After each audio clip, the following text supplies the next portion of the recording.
सर्दियों के मौसम को आमतौर पर सेहत के लिहाज से सुहाना माना जाता है, लेकिन इस ऋतु में लापरवाहियां बरतना, उच्च रक्तचाप यानी हाई ब्लड प्रेशर, दिल का दौरा, हार्ट अटैक और स्ट्रोक, ब्रेन स्ट्रोक का लकवा जैसी गंभीर समस्याओं को जोखिम को बढ़ा देता है।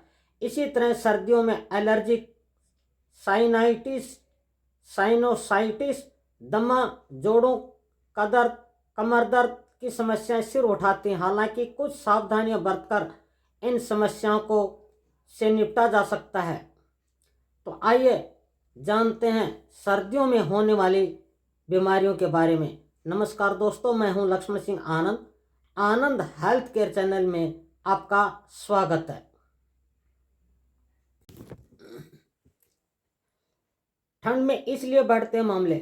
रक्त धमनियों की आंतरिक दीवार पर रक्त संचार का दबाव 140 टू 90 के पार पहुंच जाता है। यह स्थिति उच्च रक्तचाप कहलाती है। हार्ट एसोसिएशन IH और इंडियन स्ट्रोक एसोसिएशन IS के अनुसार उच्च रक्तचाप, हार्ट अटैक और स्ट्रोक का मुख्य कारण इनके अनुसार गर्मियों की तुलना में सर्दियों के दौरे के मामले लगभग 26%, स्ट्रोक के मामले 32% अधिक बढ़ जाते हैं।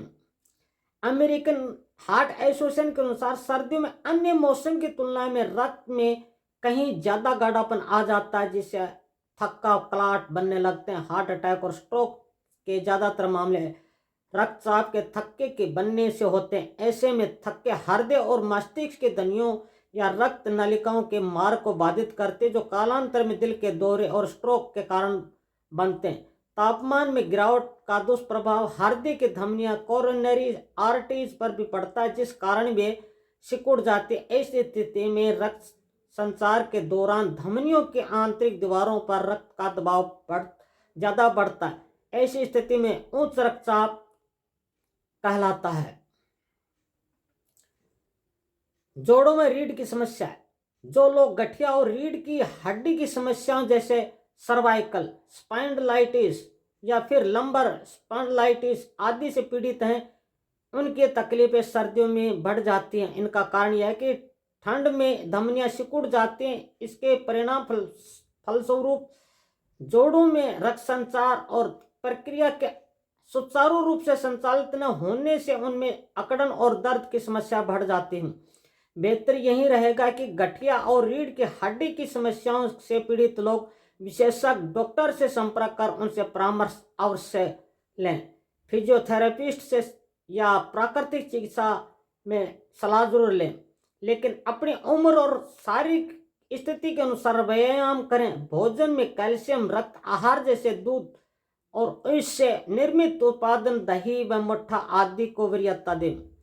सुबह की धूप में लगभग आधे घंटे तक बैठे, क्योंकि यह विटामिन डी का एक अच्छा कुदरती स्रोत है। विटामिन डी जोड़ों के दर्द और सूजन में राहत देने के अलावा कमर दर्द में भी लाभप्रद है। यही बचने के उपक्रम के अक्सर भंगी पर प्रभावित होते हैं, अतः उठते, बैठते और चलते समय कमर को सीधा रखें, कंधे झुकाकर न चलें। रीढ़ स्पाइनल से संबंधित समस्याएं तो स्पाइन स्पेशलिस्ट से संपर्क लें, जो आपको लंबर बेल्ट या सर्वाइकल कॉलर पहनने का परामर्श दे सकते हैं। योगासन विशेषज्ञ या प्राकृतिक चिकित्सा से परामर्श लें। जो जोड़ों की रीढ़ की हड्डियों से संबंधित व्यायाम करना लाभप्रद है। सर्दियां और हाइपोथर्मिया से कैसे बचें। सर्दियों में बच्चे, बुजुर्ग, हृदय और मधुमेह के रोगियों का हाइपोथर्मिया, शरीर का तापमान कम हो जाना, हाइपोथर्मिया यानी शरीर का तापमान कम हो जाना के मामले बढ़ जाते हैं। आमतौर पर शरीर का तापमान 98.6 डिग्री फ़ारेनहाइट यानी 37 डिग्री सेल्सियस होता है, लेकिन जब यह तापमान सामान्य से 3 डिग्री सेल्सियस कम होने लगे तो यह स्थिति हाइपोथर्मिया कहलाती है। ठंड में पर्याप्त ऊनी कपड़े न पहनने, ठंडे माहौल में रहने या फिर किन्हीं कारणों से ठंडे पानी में रहने से यह स्थिति उत्पन्न हो सकती है। हाइपोथर्मिया के शुरुआती लक्षणों में कंपकपी और कमजोरी और थकान महसूस होती है, लेकिन गंभीर स्थिति में सांस लेने की में दिक्कत और बेहोशी हो सकती है। कृपया ध्यान दें, मरीज को हर संभव तरीके से सर्दी से बचाएं। पीड़ित को रजाई या कंबल से अच्छी तरह से ढकें। शुरुआती दौर में ही डॉक्टर से संपर्क करें और इनको बताएं, सुझावों पर अमल करें। दमे पर करें दमदार नियंत्रण। सर्दियों में दमे अस्थमा का प्रकोप बढ़ जाता है। सर्दी जुकाम बुखार होने पर लापरवाही बरतने पर दमा के मामले बढ़ जाते हैं। श्वास नली में सूजन को दमा कहते हैं। दमा एक प्रकार की एलर्जी है। व्यक्ति को जिस वस्तु या ये माहौल में एलर्जी हो उससे बचने का प्रयास करें।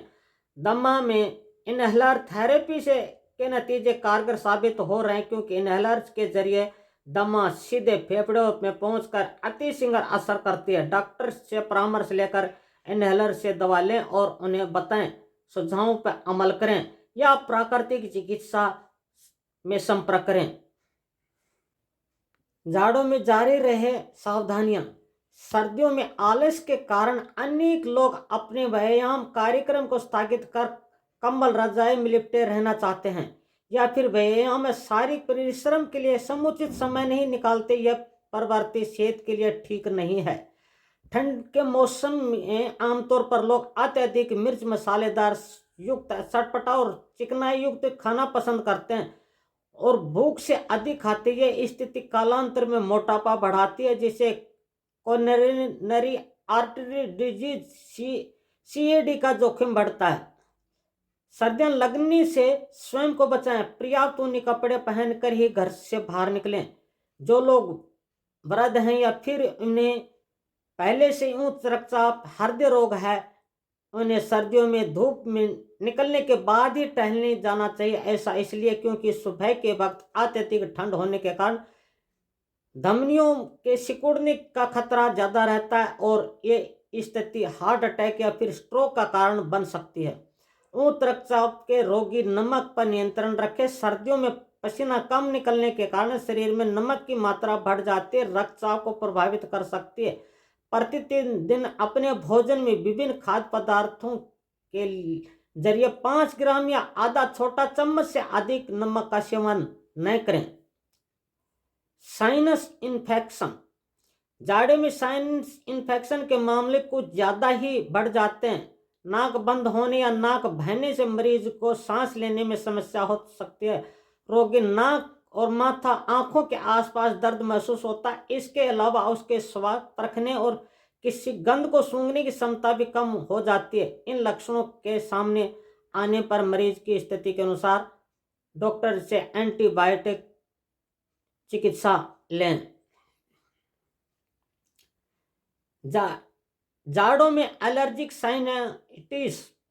मौसम बदलने पर और खासकर सर्दियों में एलर्जिक साइनाइटिस का प्रकोप कुछ ज़्यादा बढ़ जाता है। इस हर आयु वर्ग के व्यक्ति इससे प्रभावित हो सकता है। इस मर्ज में नाक बंद होना और उसमें खुजली होना, सांस लेने में तकलीफ, छिक्की आना, कान बहना, आंखें में खुजली, गले में खराश आदि लक्षण सामने आते हैं, जिनसे मरीजों को एलर्जी से बचें। डॉक्टर से परामर्श लेकर दवाई लें।